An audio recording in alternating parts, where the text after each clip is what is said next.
할렐루야. 예, 성가대 찬양 감사합니다. 오늘은 아히도벨의 계략을 파하신 하나님이라는 제목으로 우리 성경 말씀을 함께 나누도록 하겠습니다.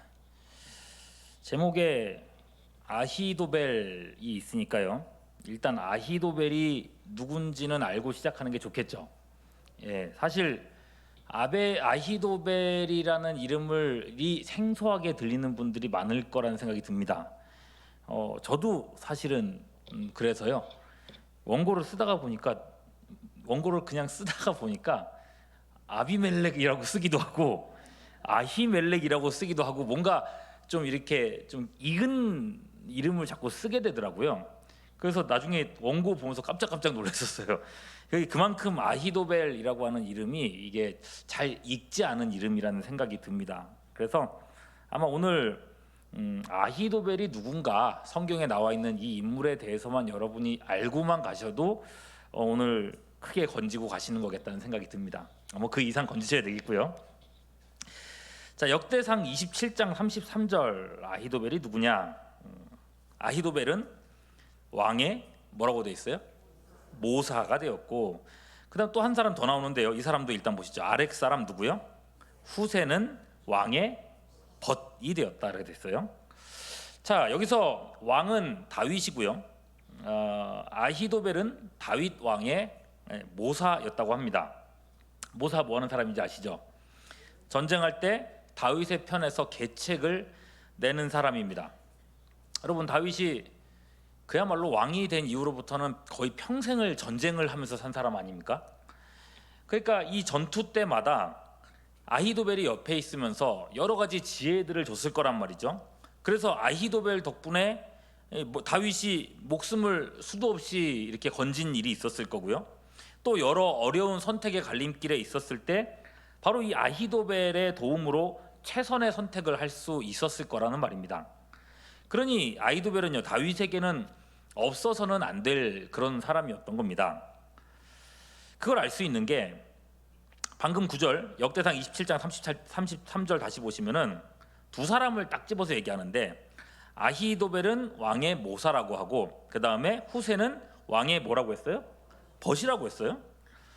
자, 모사라고 해서 그저 이 사람을 왕의 지배권 아래 있는 신하 한 사람 이 정도로 취급한 게 아니고, 왕의 벗 친구라고 하는 후세와 동급으로 세워놓고 있습니다. 그러니까 아히도벨과 후세는 왕의 왼팔과 오른팔로서 왕의 가장 든든한 버팀목 두 사람, 이렇게 지금 말하고 있다는 거예요. 다윗으로서는 아히도벨처럼 탁월한 전략가가 곁에 있는 게 굉장히 든든했을 것 같습니다. 예. 그리고 그건 아히도벨도 마찬가지였을 것 같아요. 이 아히도벨이 섬기는 왕이 어떤 사람입니까? 하나님의 마음에 합한 사람 다윗이잖아요. 이 다윗을 보좌한다는 게 일생의 자부심이었을 거란 말이죠. 그래서 다윗 왕의 이 성공을 위해서 물심양면 도우며 오늘까지 같이 달려왔던 사람이 아히도벨이다. 자, 여러분, 아히도벨이 어떤 사람인지는 이제 아시겠죠? 뭐라고 했죠? 직업이라고 해야 되나? 직책이 뭐라고 했죠? 모사라고 했습니다.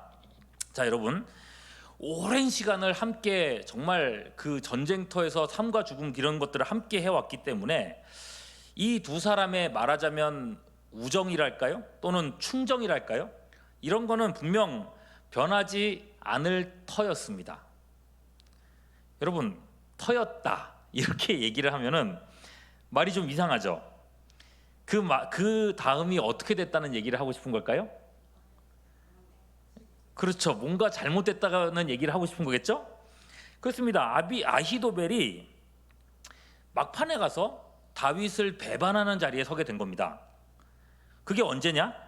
다윗의 아들 압살롬이 다윗 왕에게 아버지 다윗을 반역했을 때입니다. 압살롬이 다윗 모르게 백성들의 마음을 오랫동안 훔쳤어요.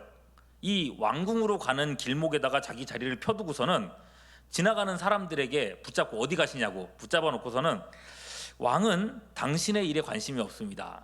내가 아들로서 대신 봐줄 테니까 나한테 얘기하시오. 이렇게 자꾸만 얘기를 한 거예요. 그래서 그들의 문제를 이 압살롬이 자꾸 해결해 주니까 백성들의 마음이 점점 어떻게 돼요? 압살롬한테 점점 흘러간 거예요. 그게 좀 시간이 오래되고 나니까 어느덧 백성들의 마음이 압살롬에게로 많이 쏠려 있었던 겁니다. 그렇게 반역의 분위기가 무르익었을 때 압살롬은 다름 아니라 아버지의 책사인 이 아히도벨을 자신의 책사로 이렇게 부르게 됩니다. 사무엘하 15장 12절이에요. 제사 드릴 때에 압살롬이 사람을 보내 다윗의 모사 길로 사람 누구요? 네, 아히도벨을 그의 성읍 길로에서 청하여 온지라. 그리고 반역하는 일이 커가매 압살롬에게로 돌아오는 백성이 많아지니라. 자, 어쩐 일인지 아히도벨을 불렀는데 이 압살롬의 이 반역을 위한 청을 거절하지를 않았습니다. 그렇게 모든 준비가 끝나고 드디어 압살롬이 예루살렘으로 군대를 몰고 막 오고 있습니다. 다윗 입장에서는요, 이 모든 상황들이 예상치도 못했던 일이었습니다. 내 아들이 나를 칠 거라고는 전혀 생각도 못했어요. 15장 13절 보면요, 전령이 다윗에게 와서 말하되 이스라엘의 인심이 다 압살롬에게로 돌아갔나이다. 이 말을 딱 듣자마자 큰일 났다고 생각을 했습니다. 그래서 다윗은요, 혼비백산해가지고 즉시 성을 떠나가죠. 이 당시에 다윗의 마음, 그 긴박함이라는 게 본문을 읽어보시면 그대로 느껴집니다. 여러분 15장 14절 말씀 띄워드릴 건데 다윗이 어떤 마음이었을까를 생각하면서 천천히 한번 읽어보세요. 시작. 다윗이 예루살렘에 있는 그의 모든 신하들에게 이르되 일어나 도망하자. 그렇지 아니하면 우리 중 한 사람도 압살롬에게서 피하지 못하리라. 빨리 가자. 두렵건대 그가 우리를 급히 따라와 우리를 해하고 칼날로 성읍을 칠까 하노라. 여러분, 일어나 도망하자. 빨리 가자. 지금 급한 거예요. 이들이 오면 우리 다 죽었다고 생각한 겁니다. 그러니 여러분, 뭘 챙기고 자시고 할 시간이 있었겠어요? 없었겠어요? 없죠. 그래서 다윗을 따르는 신하들과 그리고 왕궁의 수비대원들 그리고 가족들은 가야 될 거 아니에요. 가족들까지 어떻게든 이끌고 급하게 막 도망을 가기 시작했습니다. 그런데 다윗은요, 그 와중에 보니까 가족이 많아요. 후궁이 몇 명이 있었느냐? 몇 명 있었을까요? 성경을 좀 보셨으면 알 수 있는데 10명이요. 예, 다윗이 그 와중에 또 후궁을 10명을 또 건드리고 있었다. 예, 참. 그 10명의 후궁을 다 데리고 갈 수가 없어가지고 어떻게 했어요? 후궁을 궁에다가 당신들은 궁을 좀 지키시오 하고 버려두고 그리고 남은 가족들 다 데리고 갔단 말입니다. 자, 이렇게 급하게 도망을 가는 와중인데 요건 이제 전체적인 내용은 상관은 없는데요, 이 도망의 과정에서 신기한 거 한 개가 있어요. 다윗의 백성들은 다윗을 안 따라오거든요. 다윗에게서 등을 돌립니다. 많은 사람들이 압살롬에게로 마음이 뺏겼습니다. 그런데 다윗으로 인해서 정복당한, 사실상 다윗 때문에 이렇게 정복당하게 된 가나안 원주민 출신 사람들, 이 사람들은 또 다윗을 따라와요. 사무엘하 15장 18절입니다. 그의 모든 신하들이 그의 곁으로 지나가고, 신하들이 따라오죠. 그 다음에요, 모든 어떤 사람이요? 그렛 사람과 그 다음 모든 블렛 사람 및 또 왕을 따라 어디서 온 사람? 가드에서 온 모든 가드 사람 600명이 왕 앞으로 행진해서 함께 갔다는 겁니다. 여러분, 그렛, 블렛, 가드 사람들 전부 다 가나안 원주민들입니다. 이스라엘이 정복할 때 가나안 땅에 원래 있었던 사람들. 그래서 다윗 왕에게 다 망한 이 지역 사람들. 특히나 여러분, 가드 하면 잘 아시죠? 누가 가드 사람이에요?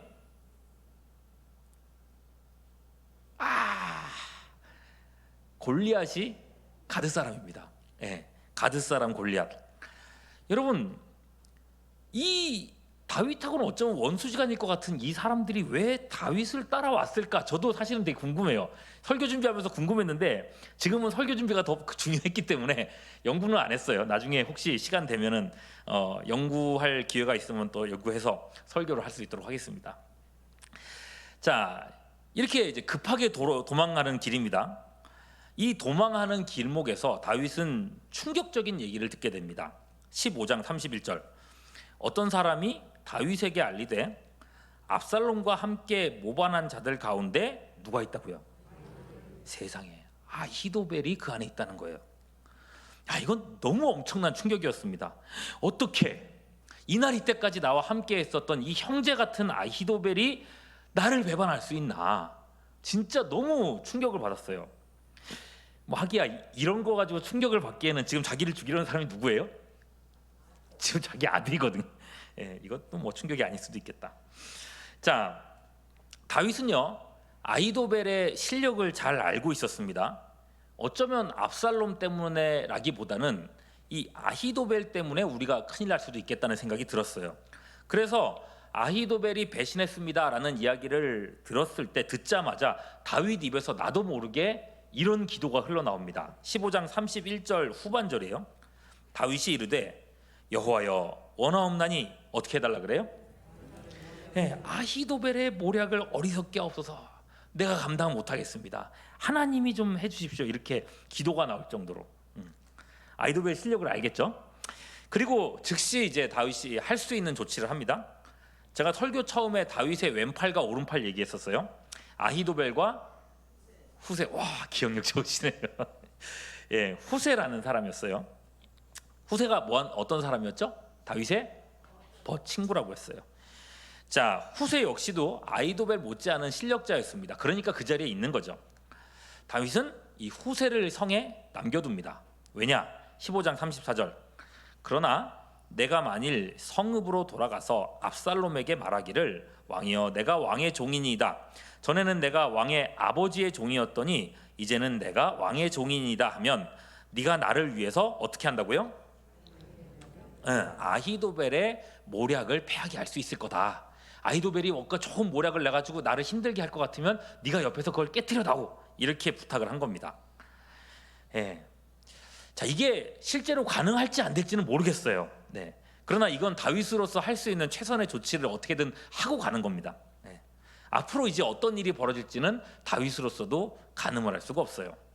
게다가 갑자기 하루아침에 궁에서 도망을 가는 상황이다 보니까 갑자기 사람들 데리고 도망가다 보니 체력적으로도 금방 너무 지쳐버렸습니다. 16장 14절에 가서 보면은 왕과 그와 함께 있는 백성들이 다 어떻게 됐댔어요?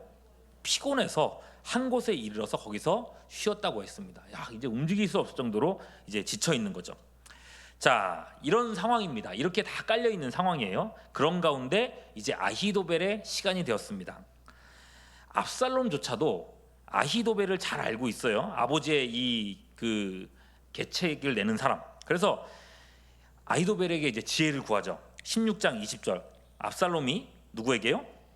아히도벨에게 이르되 너는 어떻게 행할 계략을 우리한테 가르쳐다오 라고 얘기했어요. 이때 아히도벨이 1호 계략을 내는데 이거는 정말 상상을 초월하는 일입니다. 여전히 다윗을 마음에 두고 있는 백성들 많이 있을 것이고, 그리고 압살롬과 다윗이 결별이 확실하다는 것을 백성들한테 공포도 해야 되고, 그러니 그 방편으로서 왕궁에 남아 있었던 누가 있었어요? 아버지의 후궁 10명. 그 10명과 어떻게 하라는 건가? 동침을 하십시오. 이런 걸 요구한 거예요. 그것도 동침을 그냥 하라는 게 아니라 아버지의 후궁 10명과 동침을 하는데 이걸 그냥 하라는 게 아니라 이건 제가 설명하기도 민망해가지고 성경 구절을 한번 읽어보겠습니다. 16장 22절이요. 이에 사람들이 압살롬을 위하여 옥상에 장막을 치니 압살롬이 온 이스라엘 무리의 눈앞에서 그 아버지의 후궁들과 더불어 동침하니라. 야, 여러분 이게 말이 되는 겁니까? 이 일로써 이제 아들하고 아버지는 더 이상 돌이킬 수 없는 이제 관계가 돼버린 겁니다. 진짜 원수의 관계를 만들어 버린 거예요. 근데 여러분 이거 너무하다는 생각 들지 않습니까? 이건 너무했다. 아무리 후궁이라지만 아버지 다윗의 아내들 아닙니까? 그 아내들을 아들한테 범하게 했다. 이거 너무한 거예요. 게다가 온 이스라엘 백성들이 다 보는 앞에서 그런 행위를 했으니 말하자면 여러분 이거는 그 아내들을 욕보이는 게 아니라 다윗을 욕보이기 위해서 하는 행동이라는 거예요. 다윗을 치욕스럽게 만들기 위해서 이렇게 해놨다는 거예요. 무엇보다 여러분 이런 행동은요 하나님의 율법을 어기는 이스라엘 백성들로서는 절대로 해서 안 되는 추악한 죄악입니다. 레위기 18장 8절 말씀에 이렇게 돼 있어요. 너는 네 아버지의 아내의 하체를 범하지 말라. 엄마를 범하지 말라는 게 아니에요. 아버지의 아내의 하체를 범하지 말라. 이는 내 아버지의 하체니라. 그죠? 그리고 레위기 20장 11절 누구든지 그의 아버지의 아내와 동침하는 자는 그의 아버지의 하체를 범하였은즉 둘 다 반드시 어떻게 하라겠어요? 죽이라고. 그들의 피가 자기들에게로 돌아가리라. 하나님께서 엄하게 경계했던 죄악입니다. 근데 그 죄악을 압살롬에게 해결시켰다는 거죠. 여러분 압살롬이란 아히도벨 정도나 되는 그런 사람이면은 이게 얼마나 큰 죄인지를 분명히 알았을 터인데 이런 일을 계획했단 말입니다. 그런데 여러분 이런 일을 서슴지 않고 할 뿐만 아니라 그 이상의 일들을 하려고 해요. 이게 이제 오늘 우리가 다룰 17장 말씀인데 사무엘하 17장 아히도벨이 지금의 모든 상황들을 마무리할 이제 결정적인 계책을 제시합니다. 17장 1절부터 보면요. 아히도벨이 또 압살롬에게 이르되 이제 누가요? 내가 사람 12,000명을 택하게 하소서. 오늘 밤에 누가요? 내가 일어나서 다윗의 뒤를 추격하여 2절 그가 고온하고 힘이 빠졌을 때에 기습하여 그를 무섭게 하면 그와 함께 있는 모든 백성들이 다 뿔뿔이 흩어지고 도망가리니 누가요? 내가 다윗 왕만 어떻게 한다고요? 쳐 죽이고 3절 모든 백성이 당신께 돌아오게 하겠습니다. 여러분 이 말씀을 제가 내가라고 이렇게 계속 읽었잖아요. 강조했잖아요. 어떤 느낌이 드십니까? 아히도벨의 어떤 마음 같은 게 느껴지지 않습니까? 이 계책을 보면요, 이건 계책이라기보다는 뭔가 다윗에 대해서 원한을 갚으려고 하는 것 같다 그런 생각이 들지 않습니까? 내가 쳐 죽이겠습니다 그런 얘기를 할 정도면 내가 군사를 모집할 것이고 내가 다윗의 뒤를 쫓을 것이고 내가 다윗 왕만 쳐 죽이고 오겠습니다. 그냥 여러분 그 계책을 세우는 사람이면 실력 있는 장군을 보내십시오 이렇게 말해도 될 것 같은데 자기가 직접 굳이 나서가지고 다윗을 죽이겠다고 그러는 거예요. 이쯤 되면 뭔가 좀 이상합니다. 아히도벨과 다윗 이 두 사람은 분명 평생에 함께해왔던 그런 친밀한 관계일 터인데 왜 이렇게까지 다윗한테 적대적인가? 두 사람 사이에 무슨 일이 있었을 것 같아요? 안 있었을 것 같아요? 뭔가 있었을 것 같죠? 근데 아실 것 같아요? 모르실 것 같아요? 성경을 많이 읽었는데 그런 내용 못 봤는데 저도 사실 그랬어요. 이게 성경에 명시적으로 이렇더라 하는 내용은 없습니다. 그런데 없는데 학자들이 말하는 바 유추할 수 있는 상황이 딱 하나 있어요. 어떤 일이 있었는지 이거 보시면 여러분 아마 깜짝 놀라실 겁니다. 사무엘하 23장 34절에 보면 마하가 사람의 손자 하아스베의 아들 엘리벨렉과 길로 사람 누구요? 아히도벨의 아들 엘리암과라는 이름이 나왔어요. 기억해 두세요. 아히도벨의 아들은 엘리암이라는 사람이 있었습니다. 자, 그리고 성경에서 엘리암이라고 하는 이름을 검색해 보면 2번 나오는데요. 이 엘리암이 어디서 나오는가? 당혹스러운 곳에서 만나게 됩니다. 사무엘하 11장 3절 다윗이 사람을 보내 그 여인을 알아보게 하였더니 그가 아뢰되 그는 누구의 딸? 엘리암의 딸이요 햇사람 우리아의 아내. 이거 보시면 이제 혀를 차는 소리가 들려야 되는데 네, 지금 보이십니까? 어떤 상황인지. 엘리암의 딸이 밧세바였어요. 즉 아히도벨은 밧세바의 누구예요? 지금 족보 정리가 안 되고 있습니까? 아히도벨의 아들은 엘리암, 엘리암의 딸이 밧세바. 그러면 밧세바랑 아히도벨은 무슨 관계예요? 손녀예요. 친손녀예요. 그죠? 친할아버지예요. 이제 아시는구나. 네. 여러분 이렇게 되고 나면 이제 합리적으로 추론할 수가 있게 되죠. 다윗이 밧세바를 범했습니다. 결혼하고 행복하게 잘 살고 있었던 손녀를 범하고 그 남편 우리아를 죽게 만들었습니다. 그리고는 밧세바를 자기의 아내로 삼아버렸습니다. 나이 차이가 얼마나 많이 났겠어요. 사랑하는 손녀의 가정을 망가뜨린 사람이 자기가 평생 따라왔던 다윗이었던 겁니다. 여러분, 이런 다윗이 뭐 이런 관계를 알았을지, 뭐 할아버지인지 뭐 이런 거 알았을지 몰랐을지 모르겠어요. 여러분, 이런 배신감이 어디 있겠어요? 이런 배신감이 내 손녀한테 이럴 수가 있나? 그 일이 원한이 됐을 거라고 생각할 수 있겠죠. 다윗이 용서가 안 됐을 겁니다. 다윗이 얼마나 미웠으면 압살롬이 다윗에게 반역했을 때에 기회다 하고 아히도벨은 즉시로 압살롬의 편에 섰어요. 그리고 전략을 세우는데 아주 끔찍한 전략을 세워줍니다. 아들로 하여금 아버지 다윗의 아내들을 다 범하게 만듭니다. 그것도 공개적으로. 그걸로도 부족해서 이제 마지막으로는 내가 다윗을 쳐 죽이겠다고 그렇게 나서고 있습니다. 결국 이것도요, 다윗이 뿌린 씨였던 겁니다. 결국 누구 잘못이냐라고 묻는다면 누구 잘못이에요? 다윗이 잘못이에요. 밧세바 범한 사건 이후에 여러분, 다윗은 그랬어요. 다윗 개인은 그랬어요. 회개하고 하나님께 용서를 구했죠. 하나님이 용서해 준다고 하셨습니다. 하나님께서 사울 때처럼 다윗은 버리지 않겠다고 약속을 하셨거든요. 그러나 회개하고 용서받았다고 해서, 다윗이 하나님께 개인적으로 용서받았다고 해서 그 죄로 인해서 파생되는 재앙과 같은 대가들, 그런 관계들이 없어질까요? 안 없어질까요? 그건 안 없어진다는 거예요. 사실 여러분, 다윗의 후궁 10명이 공개적으로 이런 끔찍한 수치를 당한 것도 밧세바 사건하고 맞닿아 있습니다. 사무엘하 12장 11절 12절. 밧세바 사건 딱 끝나고 나서 그 이후에 나단을 통해서 바로 주신 하나님 말씀이 이거예요. 여호와께서 또 이와 같이 이르시기를, 보라, 내가 너와 내 집에 재앙을 일으키고 내가 내 눈앞에서 내 아내를 빼앗아 내 이웃들에게 주리니, 그 다음 보세요. 그 사람들이 내 아내들과 더불어 백주에 동침하리라. 너는 은밀히 행하였으나 나는 온 이스라엘 앞에서 언제요? 백주의 이 일을 행하리라. 하나님이 얼마나 화나셨든지 이걸 2번이나 강조하세요. 그리고 그 일이 지금 그대로 다윗에게 임한 것입니다.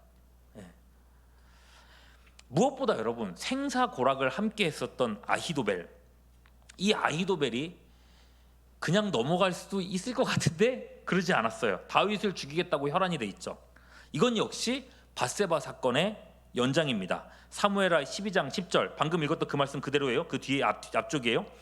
이제 내가 나를 업신여기고 햇사람 우리아의 아내를 빼앗아 네 아내로 삼았은즉 이제 어떻게 된다 그랬어요? 칼이 내 집에서 영원토록 떠나지 아니하리라. 지금부터는 다윗에게 계속해서 원수가 생겨납니다. 지금까지는 계속 다윗한테 호의적인 사람들이었는데 이제는 다윗을 힘들게 하는 사람들이 연달아서 나타날 거라고 합니다. 그 중에 하나가 평생의 친한 벗이었던 누구요? 그런 겁니다. 이름이 갑자기 생각이 헷갈린다. 아히도벨이죠. 아히도벨인 겁니다. 여러분, 다윗도요, 자기가 지은 그 죄가 자기 자신을 이렇게까지나 몰아세울 거라고는 생각을 했을 것 같아요? 못했을 것 같아요? 하나님이 용서하셨으니까 이제 좀 적당히 지나가지 않겠나라고 생각했을지 모르겠지만 그렇지가 않은 거예요. 여러분, 이런 거 보면요, 죄라는 게 얼마나 무서운 것인가. 하나님 앞에서 죄라는 게 얼마나 무서운 건가. 나는 하나님께 구원받았으니까, 나는 하나님께 택함 받았으니까, 나는 뭐 어차피 나는 천국 갈 거니까 대강 살아도 이런저런 죄는 지어도 괜찮겠지, 천국은 갈 거니까, 이렇게 생각하는 사람들이 적지 않거든요. 근데 여러분, 그렇지 않단 말입니다. 다윗이야말로 하나님께 택함 받은 사람이고, 심지어 하나님의 마음에 어떤 사람이라 그랬어요? 합한 사람이라고 했어요. 역사 속에 이런 칭찬을 든 사람이 어디 있겠어요? 그럼에도 그가 죄를 범했을 때 이 다윗이 치러야 된 대가라는 것은 정말 상상을 초월하는 것이었습니다. 게다가 이런 일들을 결과로 해서 남유다와 이 나라가 남유다와 북이스라엘의 균열이 생겨납니다. 다윗을 쫓아냈다가 다윗이 쫓겨났다가 다시 돌아오는 길에 유다 사람들이 다윗을 모셔오려고 그러고 나머지 사람들을 막 이렇게 배척하면서, 그때부터 이제 남유다하고 나머지 그 10지파하고 이렇게 막 균열이 생겨나거든요. 그러다 나중에 이제 남북으로 갈라져 버리죠. 여러분, 이 다윗의 죄는요, 그 한 번의 죄는 그야말로 나비 효과 같은 거였습니다. 나비 효과 아시죠? 브라질에서 한 나비가 이렇게 폴로 이렇게 해서 날개질을 했는데 바람이 슉 하고 나갔는데 그게 점점 없어지지 않고 커져가지고 나중에 미국 텍사스에 가면은 이 허리케인처럼 이렇게 불게 된다는 그런 거. 죄가 그렇다는 거예요. 뭐 세상에 그런 어떤 이론들은 어떻게 될지 모르겠지만 죄는 확실히 그렇다는 거예요. 여러분 지금 이제 이런 얘기들을 들으면서 죄의 이 무서움에 대해서 한번 잠시 좀 생각을 했으면 좋겠어요. 지금 이야기를 잠시 내려놓고 우리 자신을 좀 생각해 보시죠. 내가 지금 어떤 죄를 짓고 있다면 그 죄의 후폭풍이 얼마나 커질 수 있을까? 이걸 한번 생각해 보시자고요. 다른 사람에게 끔찍한 해를 끼칠 수 있고 무엇보다 나 자신을 해할 수 있는 부메랑이 될 수 있다는 것입니다.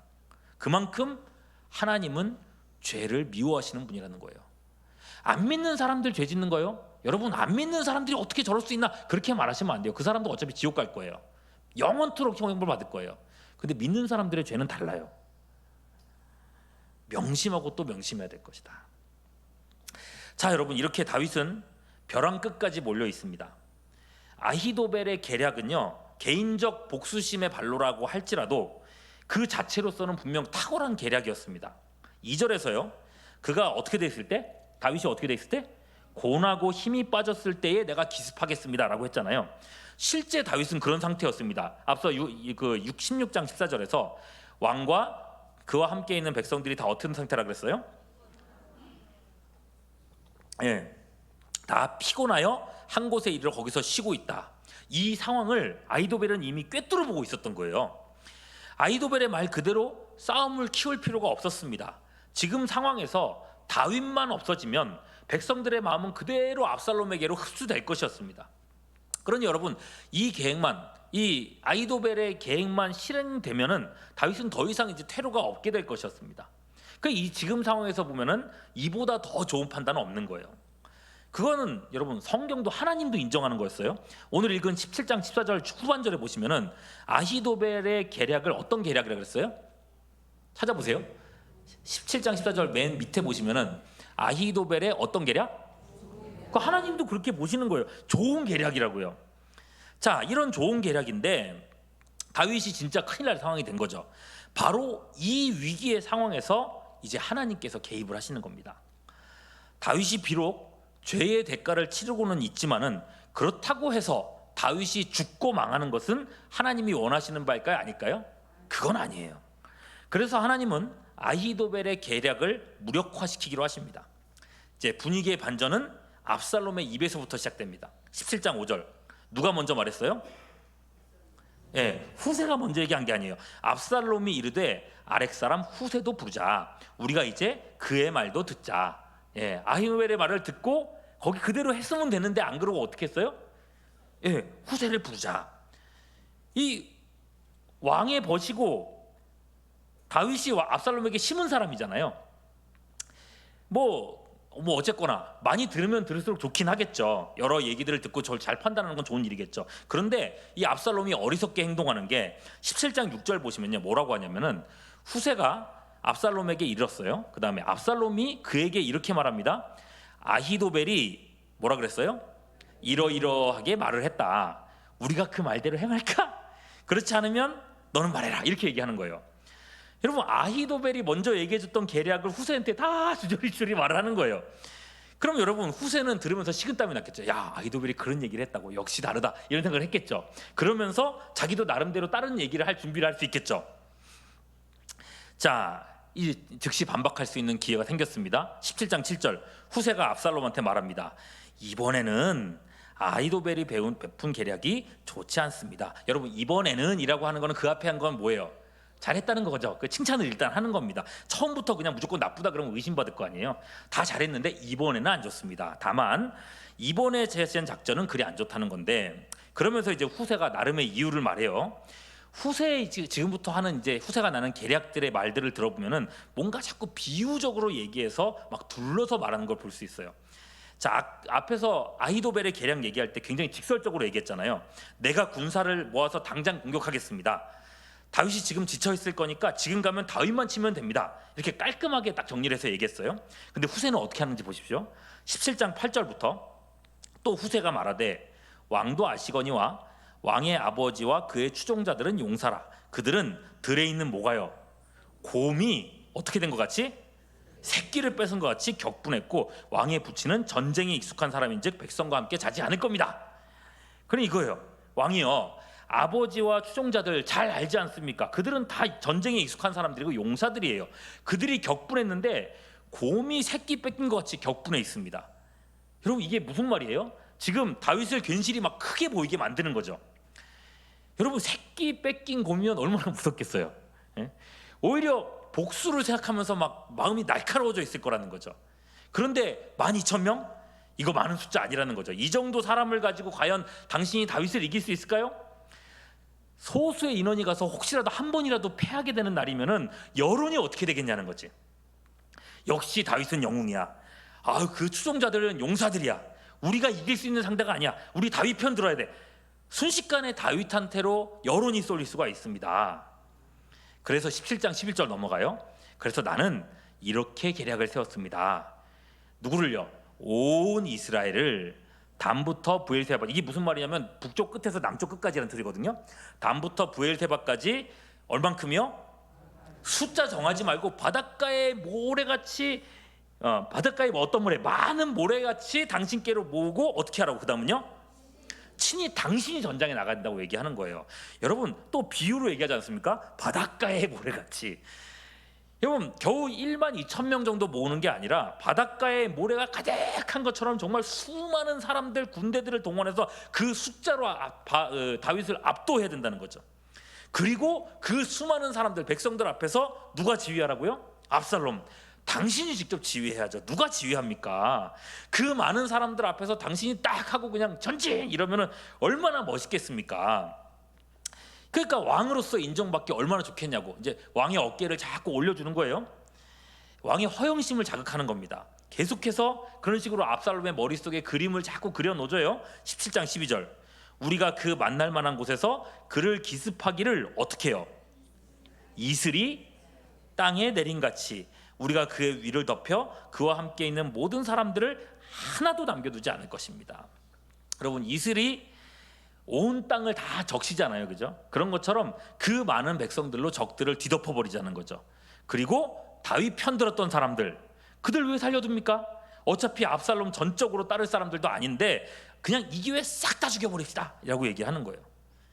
그리고 이 전략은 반드시 성공할 거라는 걸 강조하기 위해서 또 말도 안 되는 허황된 비유를 또 얘기합니다. 17장 13절. 여러분, 정말 얼마나 허황된지 보세요. 또 만일 그가 어느 성에 들었으면, 성으로 도망가 숨었으면 온 이스라엘이 뭐를 가져다가? 밧줄을 가져다가 그 성을 어떻게 한댔어요? 강으로 끌어들여서 그곳에 작은 돌 하나도 보이지 않게 할 것입니다. 물에 빠뜨려 가지고요. 이야, 여러분, 이게 말이 됩니까, 안 됩니까? 아무리 백성들이 많은들 성 한 채를 백성들이 줄로 묶어가지고 강에 빠뜨리겠다. 그야말로 압살롬의 기분을 막 업시키고 싶어가지고 하는 얘기인 거죠. 여러분, 정상적인 사람이었으면 이런 말도 안 되는 계략은 벌써 무시를 당했을 겁니다. 즉시 의심받았겠죠. 너 다윗 편이지. 그랬어야 될 겁니다. 의도가 분명하거든요. 사람을 이렇게까지나 많이 모으려면 뭐가 필요해요? 시간이 필요한 거예요. 다윗한테 시간 벌어주려고 하는 거예요. 도망갈 수 있는 시간, 정비할 수 있는 시간, 대응할 수 있는 시간을 주고 싶었던 거죠. 그리고 압살롬, 당신이 전장에 나가라. 왜요? 아히도벨이 그랬잖아요. 사람들 다 죽일 필요 없다고요. 누구만 죽이면 된다고요? 다윗 왕만 죽이면 된다 그랬잖아요. 지금 이거 누구요? 여기 똑같은 거예요.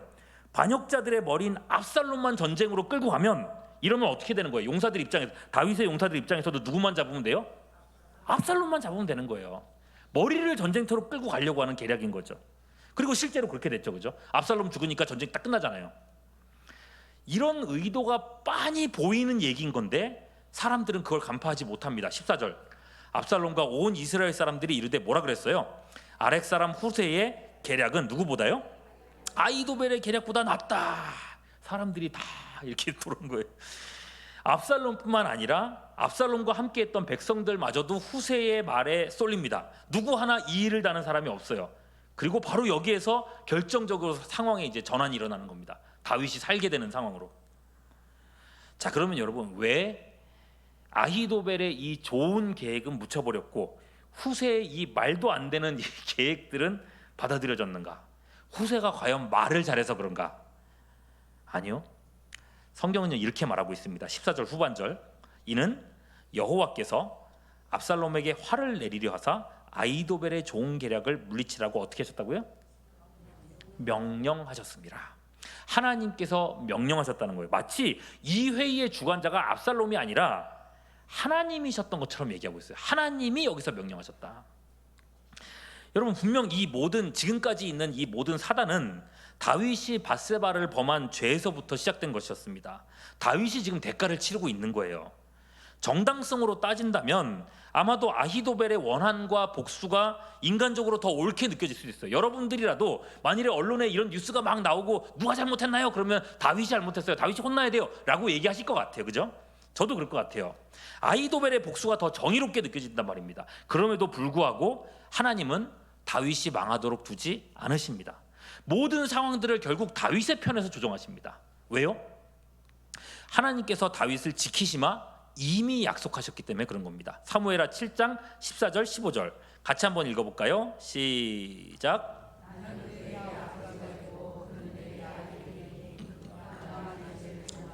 내가 사람의 매와 인생의 채찍으로 징계하려니와 내가 내 앞에서 물러나게 한 사울에게서 내 은총을 빼앗은 것처럼 그에게서는 빼앗지는 아니하리라. 그렇게 말씀을 하셨어요. 내가 사람의 매와 인생의 채찍으로 때릴 거다, 죄 지으면. 그러나 그렇다고 해서 내 은총을 그에게서는 빼앗지는 않을 거다. 예. 지금 다윗이 결정적으로 살게 된 것은 하나님의 절대적인 은총이고 돌보심 때문이었다는 거예요. 하나님께서 아직 다윗을 통해서 할 일들이 남아있기 때문에 다윗을 살려두신다는 거예요. 여러분, 성경 이야기는 이제 여기까지 하죠. 여러분은 지금까지 이야기들을 이제 쭉 들어오셨는데 어떤 생각이 드십니까? 저는요, 이 이야기들을 설교 내용들을 쭉 정리하고 이제 얘기들을 만들면서 저 자신을 좀 돌아봤습니다. 내가 살아오고 있는, 지금도 마찬가지예요. 지금도 살아오고 있는 이대로 하나님이 그때그때 저를 판단하신다면 나는 이미 심판받고 망에 마땅한 사람 아닐까? 오늘 아침에 교회로 출근하고 오면서 어떤 교통사고가 나가지고 벌써 하나님이 심판해서 갔어야 되는 거 아닐까? 마음으로, 입술로, 행동으로 내가 하나님 앞에 반역한 일들이 얼마나 많은데, 만일에 하나님께서 그 일들 하나하나에 대해서 그대로 나에게 따지드시고 나를 심판하신다고 하면 나는 과연 지금 어떤 상황일까? 나는 지금 어떤 벌을 받고 있어야 될까? 생각만 해도 아찔한 거예요. 내가 지금 하나님의 일을 하고 있고 살아있고 숨을 쉬는 것, 여러분, 이건 내가 잘나서 하나님 앞에 당당해서 그런 게 아니라는 겁니다. 하나님이 오늘도 나를 참아주시기 때문에 그런 겁니다. 예수님의 십자가 대속의 은혜가 오늘도 내 인생을 대변해주고 있기 때문에 그렇다는 거예요. 십자가가 내가 구원받았을 때 그때 한번 좋았고 끝나는 게 아니라 지금까지 내가 하나님 앞에 죽지 않고 살아있는 원동력이라는 거예요. 여러분, 그래서 여러분, 우리가 오늘 말씀을 보면서 빨리 깨닫는 게 중요합니다. 하나님께서 내가 죄 짓는 하나하나의 그 죄들이 얼마나 마음 아프게 보고 계시는가. 사람의 매와 인생 채찍으로 우리가 맞기 전에 여러 죄악들이 있다면 그 죄악에서 빨리 돌아서야 된다는 겁니다. 그래서 매일매일 회개가 필요한 거예요.